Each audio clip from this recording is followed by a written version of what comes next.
Zooming. Here we go. Hang on.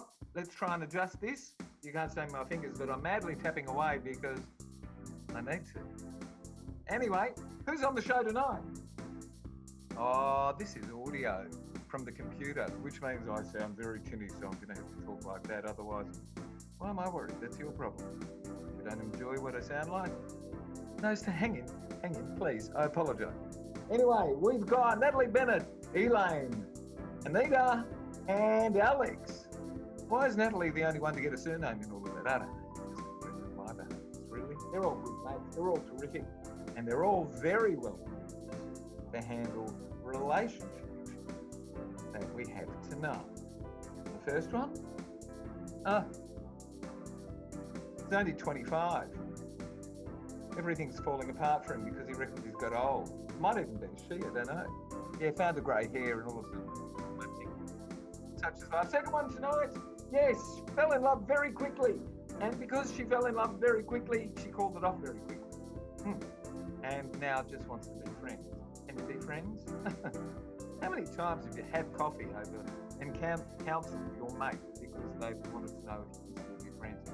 Well, here we are. They wrote into us. And the final one tonight, yes, that little rude imposition in the bed. The phone, smartphone, sorry. I was missing the prop. Oh, disappeared. That's why I was missing.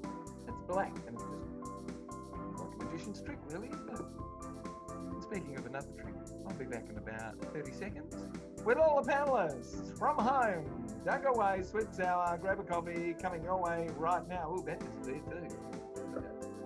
See you in a minute. Bye now. Got a problem, big or small, would a miracle be nice? Our motley crew is back, churning out advice. You might even laugh a bit in the following half hour. Park your backside on the couch, cause baby it's time for Sweet and Sour. Right here on Sweet and Sour. Pour some sugar on there, baby. It's time for Sweet and Sour. How's about some chili? It's time for Sweet and Sour. Yeah. Good evening, everyone. Welcome to Sweet and Sour. Gary Mitchell with you for another fun-filled week, coming to you across Australia and now across the world too. I'm getting all these little text messages from people saying, "Hey, yeah, you've got a lot of rallies." People go looking. Quite funny, mind you. We do have some people who were actually on the program who are now living in the States who are now saying, "Hey, have a look at this. I was on this," and having a look at all the previous episodes. Elaine, hello. Hello. How are you? I'm well. Now, new little segment. What have you got for us that's sweet in your life over the last week, and what's sour over the last week? It was just something sweet that happened to me. I was dragging the bins out, and this nice young man who was riding up the street got off his bike and said, "May I help you?" And I said, "You certainly may." And he took my bin to the sidewalk. Gorgeous. Should be more of it. Isn't that wonderful? Yeah. And the sour one. Hmm? Do you want the sour one? Sure. I'm in the shopping centre car park, and this woman jumps out of the car and she leans in, picks up her grandchild, and she's got a cigarette in her mouth. I thought that was pretty sour. With the grandchildren. What's she teaching you? Well, you don't pick up your grandchild with a fag in your face. Some people do, Elaine. You saw it. Well, All right, darling. not this one. Terrific to have you on the show. Anita, all the way from Melbourne. Hello. Hello. How are you doing in lockdown over guys? In like free Perth, WA. In free Perth. Hey. Yeah. We'll be looking back at this episode in years and going, wow, that's right. Melbourne was in lockdown. And maybe we'll be looking at it from a time when Perth will be in lockdown if we don't get a vaccine. But we'll see. Yes. What was sweet this week, given your limited choices? Well, actually, funny enough, the block that I live on is quite big, and so there's a lot of garden in the back. And I actually have in the last week a mating pair of ducks that have decided to make, and it's very rare to have ducks, and so they've come back every day. I've put out some seeds and stuff for them. One of them, they're definitely boyfriend and girlfriend because she's pregnant. So I'm hoping she's going to nest. We've got a tree that's got a lot of bushes. How do you know if a duck is pregnant? Well, you can just tell, like, she's a lot bigger. You can just definitely tell they're a male and a female because they kind of pair together. And she's eating a lot because I'm watching her. I've got videos and everything. She's eating a lot, and he's just guarding her, watching as she's eating. So that's how. Don't they just nest on eggs? No, well, she's growing. Where do the eggs come from? The eggs, she's inside her, like chickens. Okay. Anyway, so I thought that was just so It's sweet. very sweet. You know, It's very sweet. You know, it's very rare. And then obviously sour is I'm in lockdown. But what really annoyed me was last night. We've had some amazing weather here in Melbourne, and I live on the coast, so I headed down, you know, to the beach because we can catch up with 5 people for a picnic. And I was disgusted at the hundreds of people that were all, even down at Brighton Beach, all the way up to St Kilda, not wearing masks, not abiding, you know, that they obviously had come from all over Melbourne. So they were breaking the 5K radius, and here we are trying to do the right thing. And there was hundreds and hundreds of just people. Welcome, honey. You are no longer a younger person. When you start counting the responsibility finger, you are no longer a younger person. That's how it works. Responsibility kicks in, and that's it. I know. Alex, so yeah, that was my sour thing. Alex, how are you, hon? I'm well, thanks, Gary. How are you? I'm always good, you know that. What was sweet and what was sour in your week? I'd raised a duckling before, Anita. We used to get them in our pond, in our pool, and I had it for 9 weeks until she just flew off one day, followed me everywhere. Welcome to Duck Weekly. 10 baby ducklings, and I just saved the smallest one. So yes, it's a beautiful thing to do.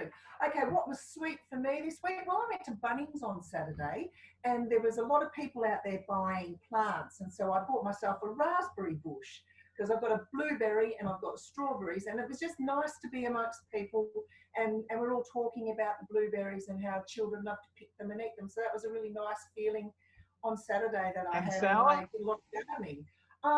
My sour is that last night I was watching 60 Minutes and the anti-social network they're talking about, our social media, and I watched a documentary called The Social Dilemma, and it's just bringing about how nasty people are online, and it just really made me angry because I thought they were saying how hate speech isn't being monitored and people can get away with hate speech. And I actually had an artist did a drawing of Trump. The argument wasn't with a duck, was it? No, it was she did a drawing of a pile of shit and put Trump's face there, and I just said, nothing to be proud of promoting your hate. And so then she tried to analyse it with me, and I just said, no, you're missing my point. You're promoting hate in a form of art when we should all be coming together with love and kindness, not, but anyway. What a sweet way to finish your sour. That's lovely. Natalie, straight out of the kitchen, or not? Are you working today?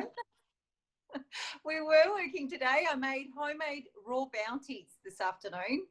Homemade what? Raw bounties. You know the bounty candies?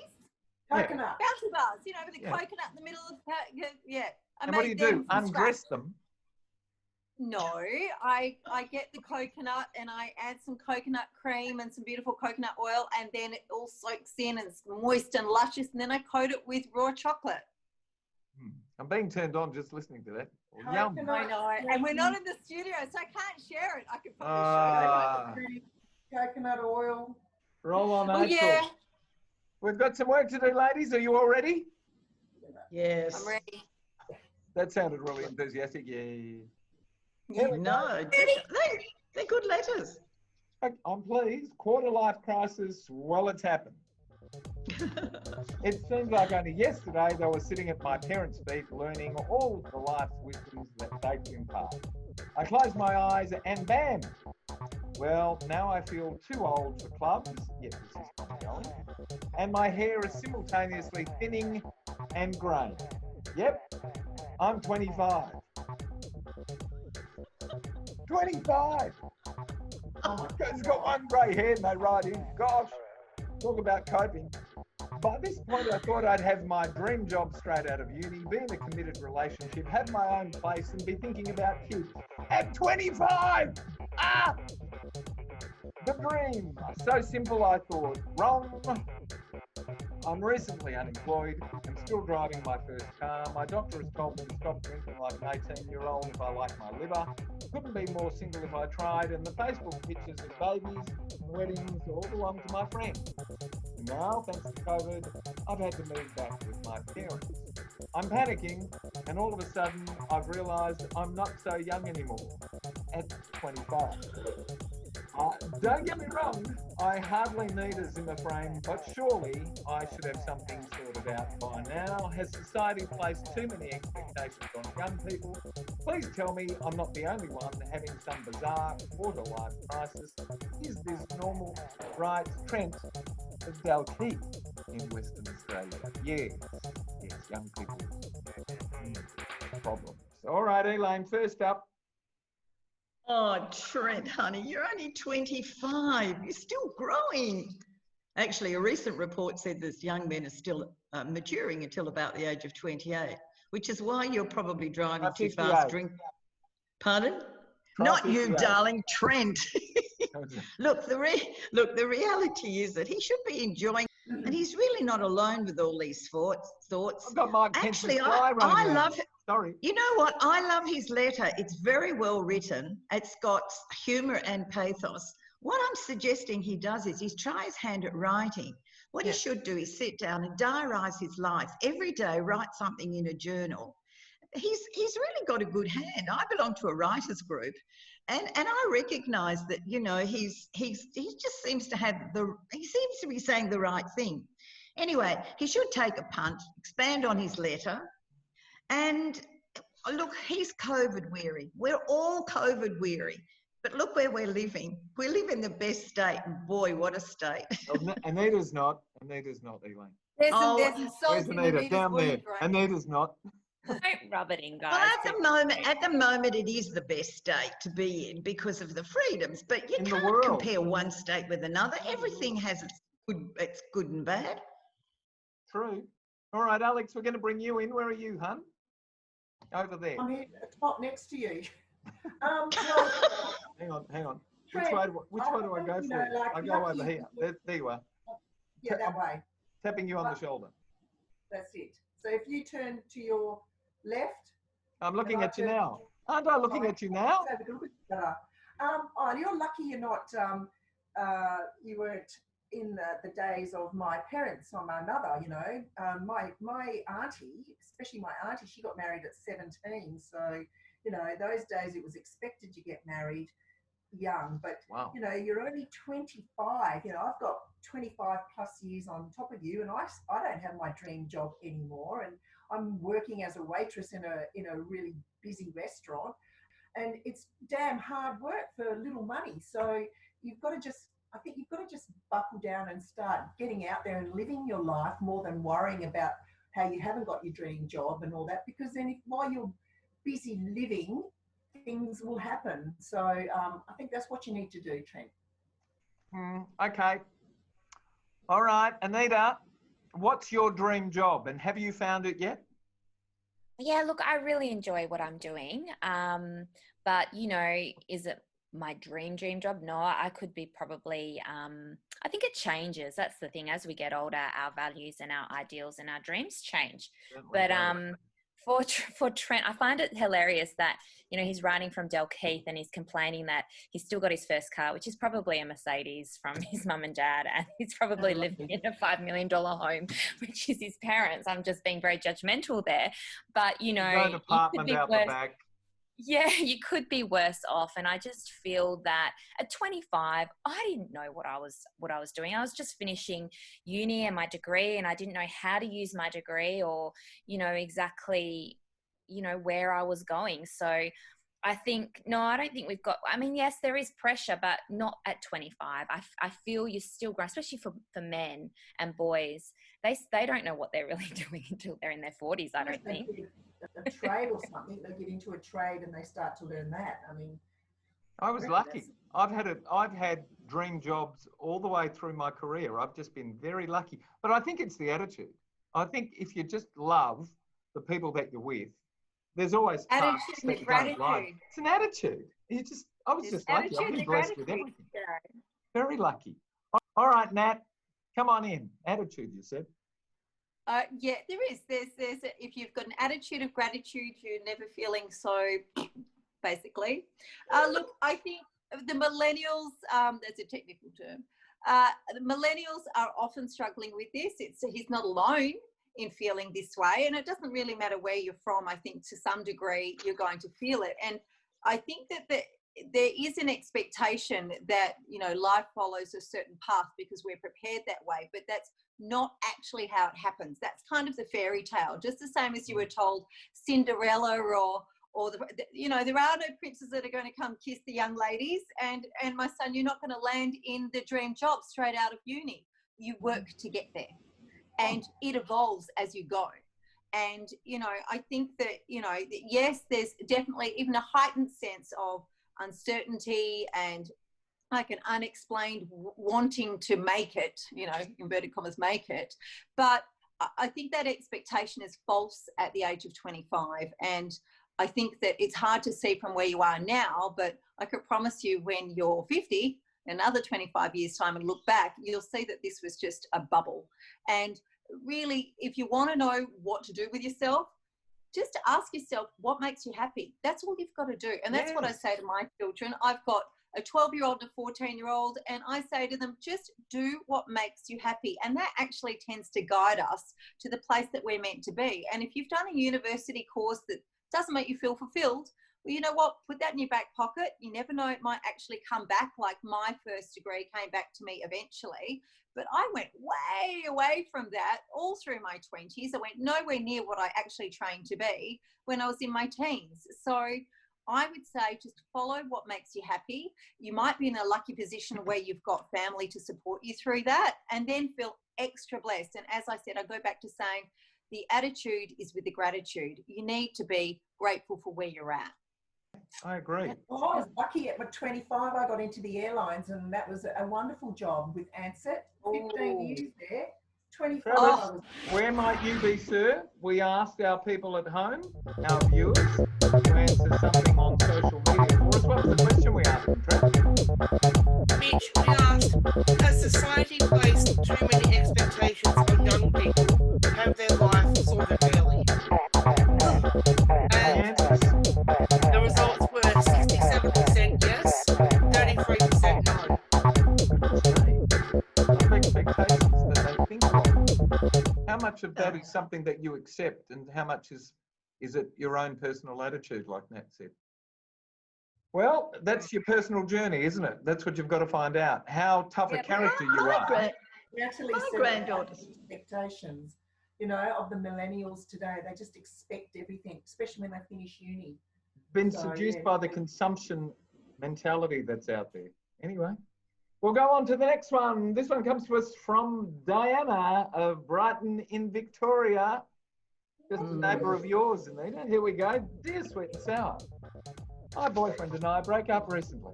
It was awful because I fell in love with him super hard and super quickly, but it just wasn't working. So just as quickly, I fell out of love and ended it. I tried to be kind and let him down, saying there might be a chance in future and that I'd like to try and stay friends. Well, it turned out to be a big mistake. Friends. We've spoken on mobile a few times since, and every time we talk, he plays off like we've never broken up, calling me babe, hun, and things like that. What's wrong with that? I call people that all the time. They're not in a relationship. We've met up in person a couple of times too, and I've tried to talk to him about it, but he keeps trying to put his arms around me or hold my hand, which I pull away from. He's simply not getting the hint. I really do want to keep his being his friend, but he's making it hard. So panel, do you believe you can be friends with your ex? And if so, how do I keep him in my life as a friend but still get him to accept that we are no longer an item? As I said, Diana of Brighton in Victoria. Okay, Anita, first up, because this is a neighbour of yours. What do you got to say to Diana? I think she just needs to be really firm and honest with him because he's not getting the hint. Look, I think it's a little bit weird. I mean, I know most guys would call a girl hun or, you know, babe. So that's a little bit strange. But, you know, the fact that he's putting his arm around her and holding her hand, I think that's crossing the line. He obviously has you know, hope that they are going to get back together. So she needs to just sort of say, hey, look, it just needs to be friends. And you can't do that, just to be honest with him. But really, I think when a breakup is fresh, especially when it's not mutual, then you shouldn't see that person. It's just too hard for that person that still has feelings. So I don't think you can be friends with an ex, because unless it is a mutual platonic breakup. All right, Natalie, what do you say Yep. to poor old Diana, who's let him in, let him out, and now has to put up with the consequences? Oh, look, I think if you've got firm boundaries, people respect them. You know, it's probably nice to receive some of that attention from him, and then it gets a little too much. So she might be actually sending out some conflicting messages and not realising it, because we all like to feel wanted, don't we? And That's sometimes exactly we what might she's realise doing, though. It's exactly, you know. well, you don't know, Gary. You're not there. You do. I'm just saying. You let's do. look at You it. say, I want to be friends. Well, why do you want to be friends? You want to be friendly, right? But you want to be friendly with Well, everybody. you also don't want to. You don't want to be, you know, thought of as, you know, a cow. You can't so, control look, what people think of you. You that's just true. have to make Some sure you people- don't hurt anybody. Yeah, that's true. Look, so far as I'm concerned, if I break up with someone and I definitely don't want to go out with them again, I usually give them what I call a cooling off period, and I'm just unattainable for a good couple of months. And then I kind of test the waters and see if they've kind of moved on. And if they haven't moved on, then I don't pick up the phone. Have you ever had any regrets after that period, and you've gone, oh, he's moved on? Oh. Never go backwards. Never go backwards. My love's like a fish hook. It only goes in one direction. And All right. Alex, any experience as far as this is concerned? Oh, Gary, of course I haven't. I knew you were going to sigh. Oh, Oh my gosh, there's nothing worse when a guy just doesn't get the message that, like, you just, like, I think when we say I want to be friends, it's because you don't really, but you do, but you don't want them constantly ringing you up. You know, you want to be friendly with them, but yeah, no, if they don't get the hint when you first say, look, you know, I don't want to go out with you. But I don't think you were in love with him, because if you fell out of love as quickly as you fell in love, that's lust. It's not really love. But yeah, just you've got to lay your boundaries down. It's got to be a mutual agreement. So you have to make him understand that you're not going to get anymore.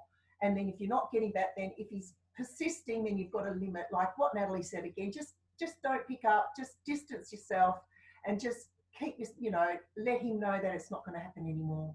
Do not be friends. Be very friendly. And You're now into the acquaintance zone. Don't fall in love so quickly and then, you know, lay it on the line like that and then break their heart after. Just Can you fall in love as quickly as that, Elaine? What have you got to say, huh? Actually, I think you can fall in love very quickly. However, it's been a long time I went out with young men, given the fact that I got married at 19 and I'm just about 76. Anyway, you can't keep him as a friend. It's too hard. No.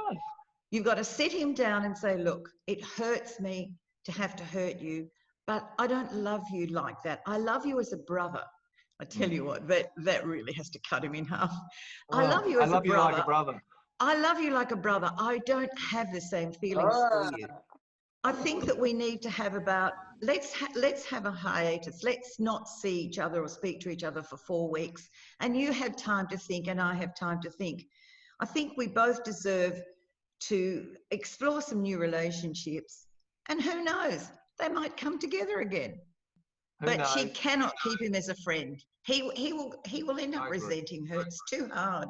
She wants everything. She wants to take him, dump him, and still feel wonderful that he's gone man over there. Maybe she wants to keep him in reserve. But what about Maybe if she he wants ends up getting someone else, then she might think, oh, someone else is going to want him back. Yeah, back burner. That could help. Back burner. You girls are terrible. Travis, what did we ask our people at home? Where are you, sir? Over there.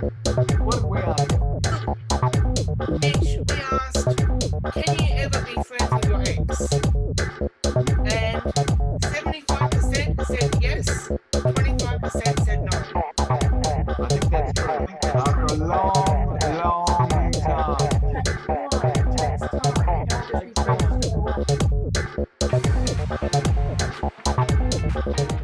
Connect with Sweet and Sour online.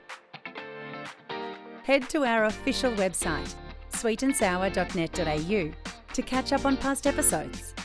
And while you're there, why not send us a letter? Plus, don't forget to like us on Facebook and follow us on Twitter and Instagram. And make sure you never miss an episode by subscribing to our YouTube channel. Straight into it, and it's called Pick Your Moment. And Jake of Bondi, New South Wales, probably one of those people who was on Am I the only one who thinks technology might be taking over our lives? No. I go to any restaurant and see some kids sitting there on their smartphone and the parents are left to don't control antisocial behaviour. Yes, I'm angry about it. You see, immediately after my girlfriend and I were having an intimate moment, I lay there thinking about how much I love this girl. But she just reached past me for her phone and opened Instagram and Facebook.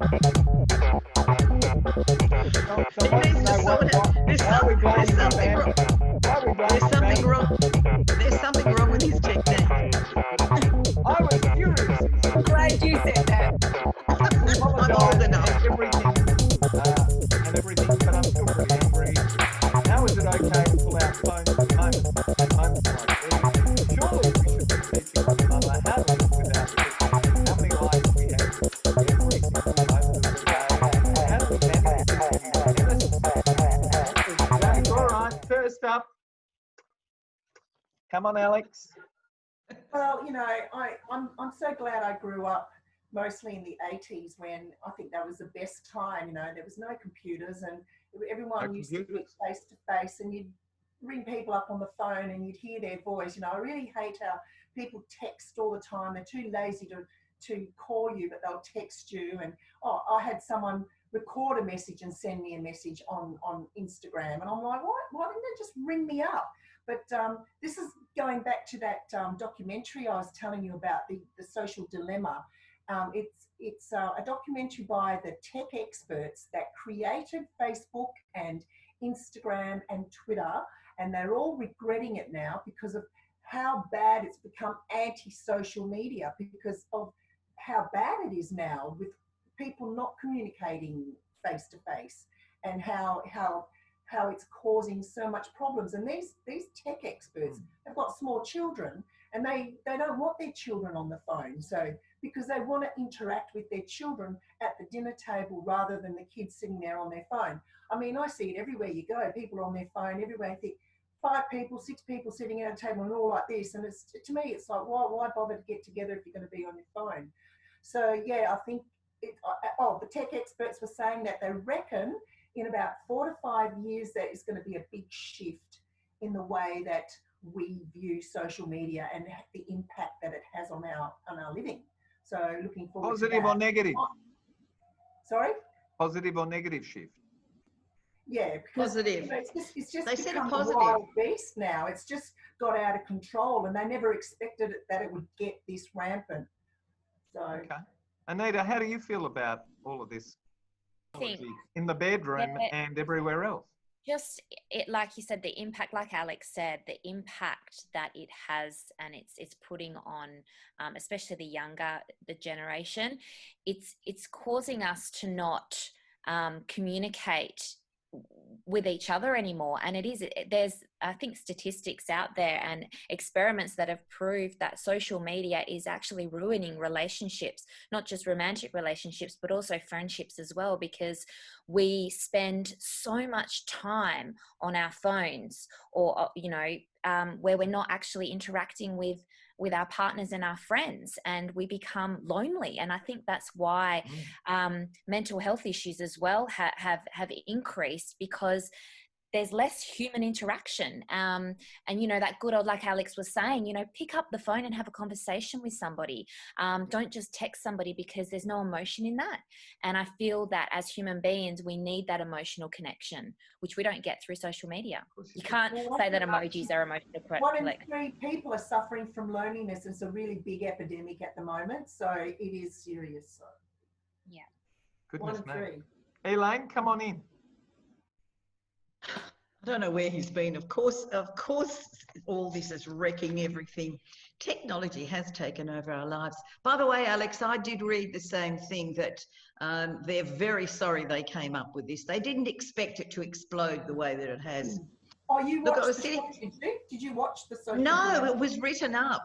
It was actually, there was it's on actually, yeah. Netflix. Watch it on Netflix. It's No, incredible. well, I will. Well, I've read all. Yeah, I've read it's it all now, and I agree. Actually, I was highly amused last week. I was sitting in a coffee shop, and there was this young lady sitting there, and she put food in front of her little boy, and he was sitting in a high chair, and she was, you know, playing with her phone and what have you. Anyway, he tried to get her attention, and he wasn't. She just was so busy. Anyway, and then she'd look across and she'd spoon something else into his mouth and then look back, and then, well, the next time around she went to spoon it out, he spat it all over her. I think she probably got the message, because I certainly did. Man after my own heart. Yeah, but you know, it is so ridiculous. As it was just said, that you sit down in a coffee shop and all the young women are sitting there with their phones. Well, the other night we were sitting there, there were 6 Tell me what young coffee women. shop that is. I'm heading to that coffee shop. You know which one it is. Oh, I do. I was at Anthony's place. Anyway, the thing is that these 6 girls were sitting at this table, and only 5 of them had their phones out. I don't know what number 6 was doing. She was looking around the restaurant. Goodness me. Yeah. She probably had an implant. She didn't need it. I don't know. It's Next just, generation. it's becomes, look, everywhere you go, people have got their phones out. Some are playing games, everyone's checking Facebook. Why? It won't go away. It'll just. And they take photos of their food. Who wants to see your egg and chips or whatever you're eating? It's just absurd. Natalie. I'm not on any of those things. Natalie, what do you do for? Well, when you're out with a crowd, what do you do? look, often we just stack up the phones down one end, and we go to quiz nights a fair bit, where it's really bad form to have a phone anywhere near you. So I enjoy quiz nights because everyone's going to put their phones away.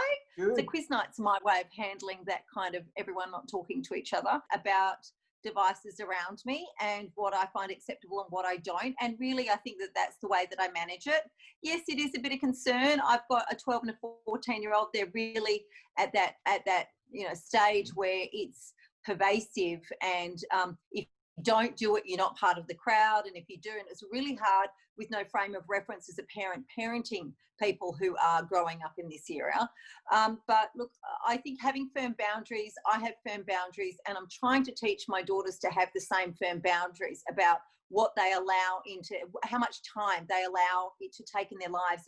And the way that I do it is I actually got them, we all sat down and did the exercise of like a map of what our hours per day are spent doing. And then it's amazing how much time, because I got the kids' phones, and I said, well, this is how much you're spending on your social media or your whatever it is, Instagram, that you're allowed.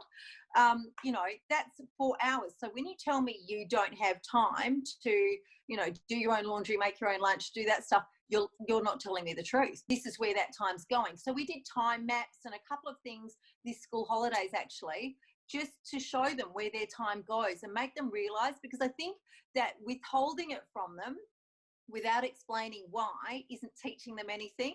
And then I try to practice that with myself, and then I've got firm boundaries, like my partner, no device in the room unless you want to live somewhere else, basically. That's it. That's me. Firm boundaries, and with friends too. My granddaughters are 22 and 25, and they do not have any social media because they weren't allowed to while they were at school. And so, and they said, well, we've got through it. If people want us, phone us. Yeah. All right. Yeah. Last words on this letter, Anita. Anything final to say on this one? Oh, have I not spoken? But yeah, I get done. No, you don't have to say anything more. Just to wrap up, everybody else had 2 bites, so I thought, and they're just sitting there going. Yeah, I was like, but what I will say is that's really interesting that they're 22 and 25. Did you say your grandchildren? Yes. That is really interesting that they choose not to have any social media, because I know Very mature. a lot of my friends my age, mid-30s, they've decided now in the last year or so not to. Yeah, a lot of people turn off. Just Me for a too. break. I've come off It's really Facebook quite a bit. refreshing. Tech experts were Travis, saying. where are you, sir? Are you in the background there for the final time tonight? With the question that we asked you at home to answer for us. And the question is, Travis, drum roll. We asked, is technology overtaking our lives? And they've actually got a split decision, 50-50, yes and no. Some people want it, some people have I think there's the convenience factor with the use factor. That's, I mean, it is half and half. Otherwise, we'd all put them down. If you took away technology, then you'd find there'd be a lot more people saying yes, because we're just so used to it now. Imagine where we'd be without the technology during this COVID.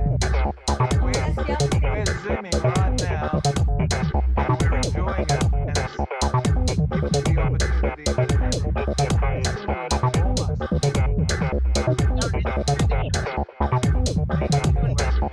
Gary, you're the new normal. Gary, we're all living a new normal. nothing more important than saying. Did you see today that Trump was called a troll? They called a troll. They said that he's a troll. We've got to go. Somebody's Say good called night, him. Elaine. Good night, Elaine. Good night, Elaine. Say good night, Alex. Good night. Say good night, Anita. Good night, everybody. Thank you so much for another amazing time. It was fun. Good night, my darling. I feel like Thank you it's for Brady being- Bunch. I need to wave in all It corners. is, it is. Travis, Jazz good night, hands. sir. Thank you for all the information tonight.